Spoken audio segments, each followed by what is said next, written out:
الله الله على أكلات زمان وعلى الحاجة الحلوة بتاعت زمان، الرز المعمر. الله يرحم أمواتنا وأموات المسلمين. أكلات أجدادنا وأمهاتنا، الحاجة الحلوة اللي كانوا بيعملوها بمنتهى الحب ومنتهى البساطة. شوية لبن على شوية زبدة على شوية قشطة على شوية رز والسكر، ويخش الفرن بقى ويطلعوا. مفيش كده في الجمال، حاجة مفيش كده، والفحفحة والطعامة. ويعني بصوا بقى، يعني ريحة زمان الحلوة وطعم زمان الجميل والبركة اللي مفيش زيها. احنا عملنا الفيديو اللي فات كان قنبلة التخسيس، ما كانش فيه سعرات. النهاردة بقى قنبلة السعرات. النهاردة بقى الفيديو ده للناس اللي هي عايزة جسمها يزيد او ما بتعملش رجيم، بتاكل اللي هي عايزاه. شايفين الجمال؟ شايفين سايح ونايح في قلب السمنة البلدي ازاي، وفي قلب اللبن مسقسق ازاي، مش ناشف. حاجة ما فيش كده في الجمال. بسم الله ما شاء الله، بألف هنا وشفا. تسلم ايديك يا ام عمر. يلا بينا واحدة واحدة وخطوة خطوة نشوف احنا عملناه ازاي. يلا بينا حبايبي.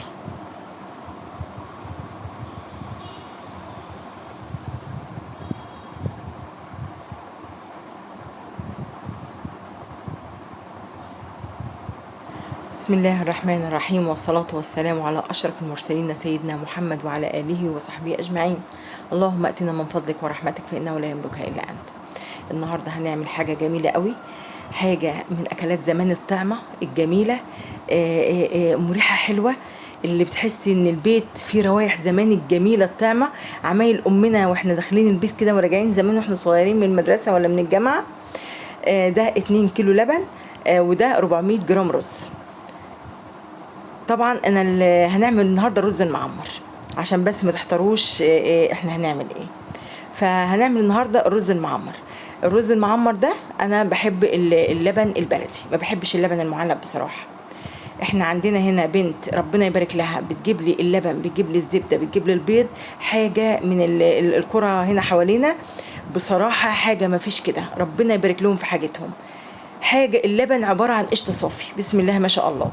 ده أنا كان عندي الكيلو لبن في الفريزر، وكان عندي وجبت منها، خليتها جابت لي كيلو لبن إيه عادي يعني طازة، وحطيته مع الكيلو اللبن اللي طلعته من الفريزر ده.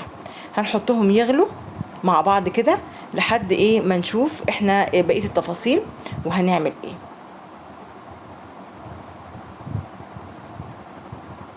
كده احنا هنحط اللبن على النار يغلي، وبعدين هوريكم بقى الاكياس الصغيره دي ايه ويعني ايه اسبابها ان انا مكيساها اكياس صغيره كده. دول يا حبايبي بقى 2 كيلو لبن انا كنت جايباهم امبارح.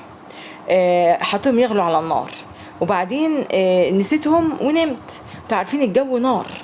قمت الصبح لقيتهم رابوا، لقيتهم بقى ايه عاملين شرش كده ورايبين. هل ان احنا نرميهم؟ لا طبعا. ده احنا ده بالنسبه لنا كنز، كنز كبير قوي قوي قوي قوي. اللبن الرايب ده، وخصوصا اللبن بقى اللي كله دسامه وقشطه وجميل ده. رحت ماسكاهم بقى، حطهم عبيتهم في 5 اكياس، كل كيس في كوبايه ونص كده. وهحطهم في الفريزر، طبعا هما بايتين باردين خالص. هحطهم في الفريزر، هنعمل بيهم كل حاجه. كل اللي يخطر على بالكم بدخله فيه، في القرص، في القراقيش، في الكيك، في العيش، في كل اللي يخطر على بالكم بحطه فيه. البسبوسه، بصوا منظر اللبن، شايفين يا جماعه اللبن عامل ازاي؟ قشطه صافي. ده يترمي؟ والله حرام، ده احنا نتحاسب على كده. الحمد لله رب العالمين، ونحافظ على نعمه ربنا. شايفين الجمال؟ شايفين الجمال؟ ده كنز ده. مفيش حاجة يعني ما ينفعش ما تدخلهوش فيها، كل حاجة.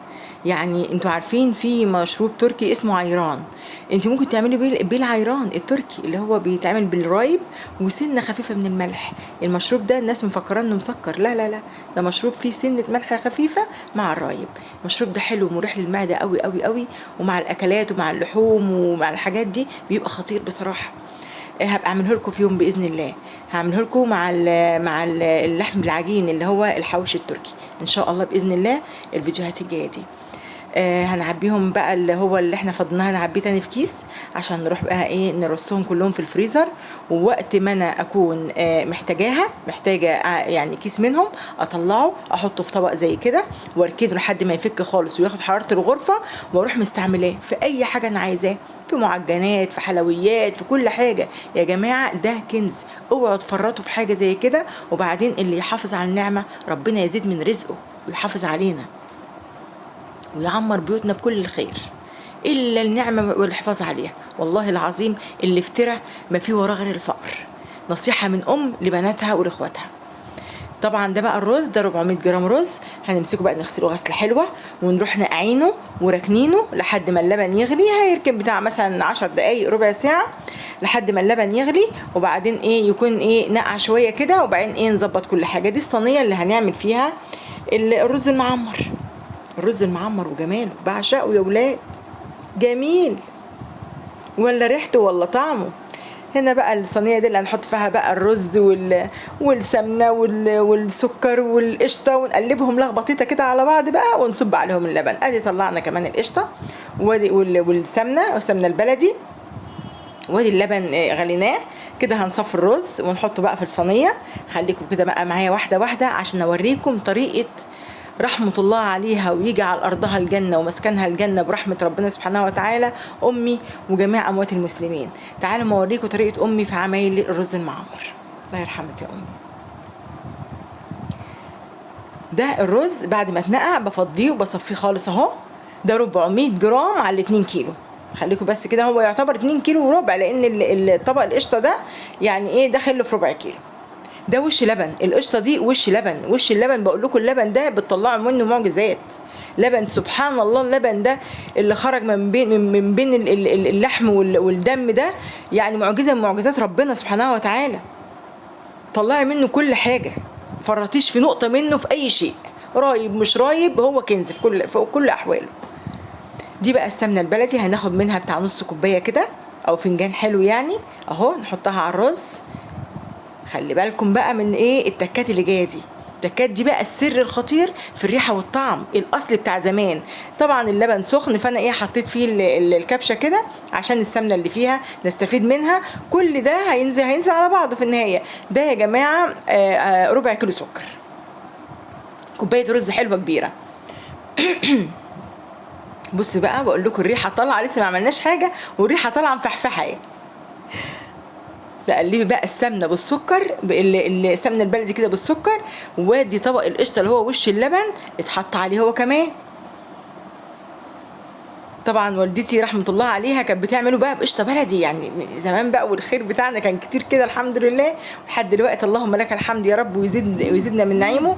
بس انا اللي موجوده عندي دلوقتي اللي هي القشطه بتاعت وش اللبن. بصوا بقى، بصوا المنظر ده، معجون الرز اتعجن في السمنه البلدي والسكر والقشطه، لسه ما حطيناش حاجه. كده بقى هنروح صابين ال2 كيلو لبن اللي احنا غليناهم، وهم لسه مغليين يعني لسه بدرجه غليانهم. احنا طبعا مولعين الفرن، انا مولعه الفرن من البدايه خالص، يعني لازم احط الفرن سخن عشان يغلي معايا على طول ويتكتك كده، ويبدا ياخد الوش بتاعه الجميل بقى اهو. كده انا بقلب بقى رايح جاي كده وشمال ويمين عشان ايه الرز ما ياخدش جنب اهو. تقلبي كده اهو تمام. في ناس تقول بقى يا نهار ابيض على كميه الدسامه، والله يا جماعه هو بيتعمل كده. وفي ناس طبعا بتخف من الدسامه خالص، في ناس بتحطش السمنه دي خالص. طبعا ده بشوقك انت وزي ما انت عايزه، يعني دي حاجه على حسب الرغبه. انا بوريكم الرز بتاع زمان على اصوله، انت بقى بتحبي تعمليه ايه، دي حاجه ترجع لك انت اهو. انا بدب الصينيه كده على الرخامه علشان الرز يتساوى من تحت كده. انا دخلته الفرن.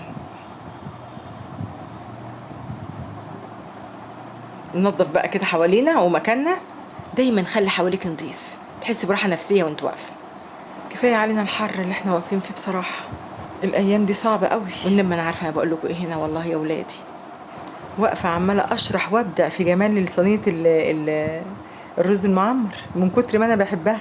صينيه كامله الدسم، وبعد ما ناكلها نبقى احنا كمان كاملين الدسم. كده هي في الفرن بتاخد لها حوالي من ساعة وبتبقى تمام وزي الفل، ولا هتولع عليها شواية ولا اي حاجة. بقول لكم انا راجعه لكم تاني، تعالوا بقى شوفوا الجمال ده. كده عدى عليها حوالي 3/4 ساعة. شايفين بقى البكبكة بتاعتها في الفرن، ولا شواية ولا حاجة ابدا. وادي الجمال كله طلع، بسم الله ما شاء الله لا قوة الا بالله على جمالها. انا كده اي حاجة بعملها وتطلع جميلة بقعد اسقف وهيص زي العيل الصغير. تحفة والله العظيم، جمالها ما حصل. وريحتها قلب البيت قلب، حاجه خيال. طعمها حلو قوي قوي قوي. ده انا لو اعرفكم واحد واحد لازم ادوقكم منها. بصوا منظرها، اوعي تولعي عليها شوايه، هي الفرن بتاعك هيظبطها لوحده. ولازم ما اوعي تطلعي الرز من الفرن وبيبقى ناشف، يعني تسيبيه لحد ما ينشف منك خالص ابدا. اوعي، يا دوبك يبقى اتشرب وتروحي مطلعاه تلاقيه بقى منزنز ومسقسق كده وتحفه وجميل، جميل وملهوش حل. بصوا بقى، يلا نقطع بقى مع بعض كده حته. اسر واقف جنبي بقى مستني، وهي اصلا سخنه نار. اسر ابن الصغير، هي الصينيه مولعه. بصوا بقى الجمال ده، شايفين الجمال بقى؟ بصوا قد ايه طريه وناعمه، والرز مستوي ومفلفل في نفس الوقت. يعني مش طريه مثلا ومليانه غرقانه في سمنتها ولبنها كده وقشطتها والرز مثلا مهري، لا، ده رزها مفلفل ومستوي وجميل، وهي مسقسقه وغرقانه كده في عزها وخيرها كده. بصوا جمال، شايفه بتنزف لبن ازاي؟ اشطوطه. الرز المعمر بتاع ام عمر اشطوطه، حكايه، تحفه، خطير، طعمه رهيب مش طبيعي. والله العظيم مش بكذب عليكم، انا الحمد لله رب العالمين، ده راي كل الناس في اي حاجه انا بعملها، الحمد لله رب العالمين. واديكم انتوا شايفين، وانا حاسه كمان انكم شامين الريحه واصله لحد عندكم كده. آسر بقى طبعا اخد الطبق، اكلته منه شويه، بردت له منه شويه وحاولت اكله، وبعدين قلت له بقى حبيبي انا هخلص تصوير، هختم التصوير وكل بقى اللي انت عايزه، يكون بردت شويه. انا عايزه اوريكم بس المكان ما انا شلت القطعه، شوفوا ازاي هي مسقسقه كده وغرقانه في خيرها، مش رز معمر ناشف وتحسي ان انت بتاكلي في رز مفلفل محمر ولا في رز عادي، لا لا لا، ده حاجه ايه، سايحه خالص كده في جمالها وفي خيرها وطعامها بقى وحاجه خطيره. بصوا انا عايزه بس اوريكم الحته دي عشان اختم معاكم واديكم الف بوسه، وعشان هستنى منكم احلى لايك واحلى كلمه حلوه لام عمر. تعالوا بصوا الرز عامل ازاي، رز مفلفل وجميل ازاي. بصوا يا جماعه، شايفين غرقانه في اللبن وفي القشطه وفي سمنتها، بصوا عامله ازاي، اشطوطه. دي الاشطوطه، الرز المعمر الاشطوطه بتاع ام عمر. جمال مفيش كده، ريحه وطعم مفيش كده. بسم الله ما شاء الله، يا رب يحسن ما بين ايدينا جميعا ويحسن ما بين ايديكم. وانا بوصل لكم المعلومه على قد ما اقدر بكل تفاصيلها، عشان لما تعملوا حاجه وتطلع منكم حلوه تدعوا لي دعوه حلوه. ربنا يخليكم لبيوتكم ويعمر بيوتكم بكل الخير يا حبايبي، ومع الف سلامه. ويا رب نتجمع قريب ان شاء الله في فيديو جديد، وكل فيديو يكون اجمل من اللي قبله، تكونوا راضيين بحق جاي النبي يا رب واهل بيته. مع الف سلامه حبايبي، مع السلامه. استمتعوا بقى بالجمال ده.